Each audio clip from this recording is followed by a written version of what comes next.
A pesar de ser una de las comunidades más turísticas, especialmente en lo natural, Cantabria tiene un deficiente sistema ferroviario que la comunica con el resto de territorios, y hoy nos toca centrarnos en su red convencional. Hace poco os hablé en otro vídeo de los proyectos y de cómo están las cosas respecto al tren de alta velocidad en Cantabria, que constará de dos líneas diferentes para comunicar Santander y alguna otra ciudad cántabra con el resto del país, pero hoy nos centraremos en su parte más deficiente y necesitada de mejoras, la red convencional, que curiosamente en Cantabria en su mayor parte es de vía estrecha o FEBE.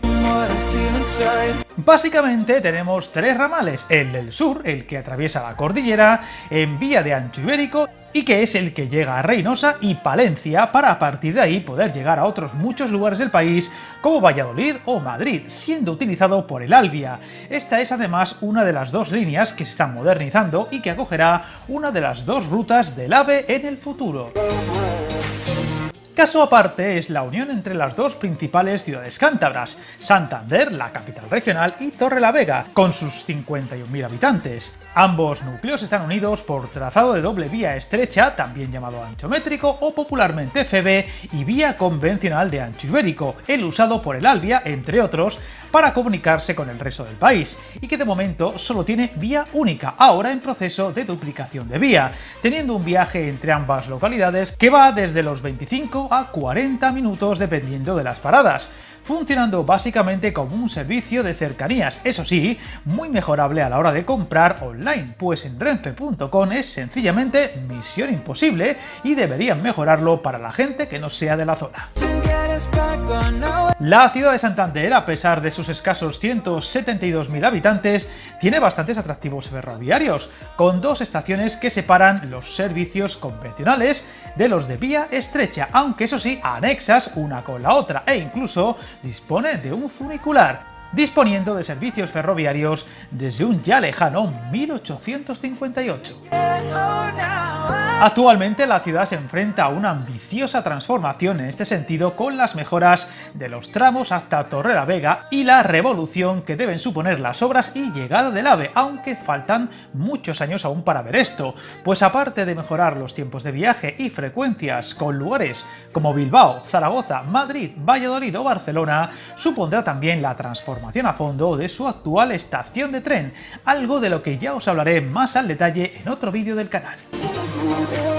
Volviendo a las conexiones, esta vez nos volcamos en el este, en la línea hoy por hoy estrella, con todas las comillas que queráis ponerles, ya que comunica el este de la región con el País Vasco, sobre todo con Bilbao. Otra línea de ancho métrico o estrecho o FEBE, como prefiráis, y que eso sí funciona como un cercanías, como en el caso de Torrelavega, teniendo parada en un gran número de localidades intermedias de diversa importancia, aunque curiosamente dejando fuera ciudades más relevantes como Santoña, Laredo, Castro Urdiales o Santurce, haciendo de este un viaje muy poco atractivo para llegar a o desde Bilbao, tardando más de 3 horas.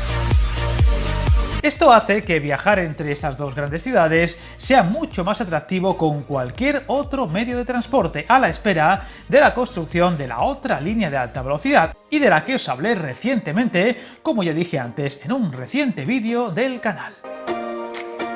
Nos queda la otra gran línea de esta región, la occidental, y que la une con Asturias, una línea mucho más necesitada de mejoras y que de momento parecen completamente aparcadas, también de ancho métrico, aunque operada por Renfe a través de servicios Regional Express, y que comunica Santander con Oviedo en tiempos muy poco atractivos, si bien hablamos de un trayecto sumamente bonito por el paisaje. Tanto es así que este recorrido forma parte de la ruta de los trenes turísticos de gran lujo como el Transcantábrico y el Costa Verde Express, que unen San Sebastián o Bilbao con Santiago de Compostela, y en verano además con el itinerario 2 del Expreso de la Robla, que acaba en Gijón, algo de lo que os hablaré en otro vídeo dedicado a estos trenes turísticos tan aparte del resto.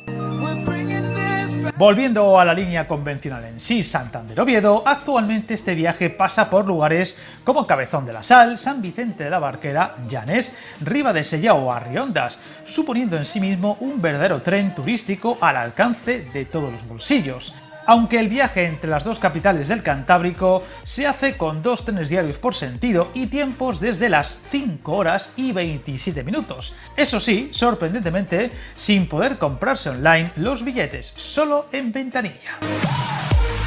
Esta línea de una sola vía, salvo en los tramos más próximos a Santander y Oviedo, supone uno de los trazados más mejorables de todo el mapa ferroviario español y, sorprendentemente, el gobierno cántabro ha priorizado una doble conexión por alta velocidad, una por Bilbao y la otra por Reynosa, a construir solo una de dichas conexiones, a mi entender, la de Bilbao, y destinar, por ejemplo, los 1.800 millones de euros largos que va a costar la línea por Reynosa a mejorar este trazado que la comunica con Asturias, a día de hoy sin un claro calendario para mejoras u obras pendientes. Un error histórico, a mi entender, que difícilmente se podrá subsanar en los próximos años.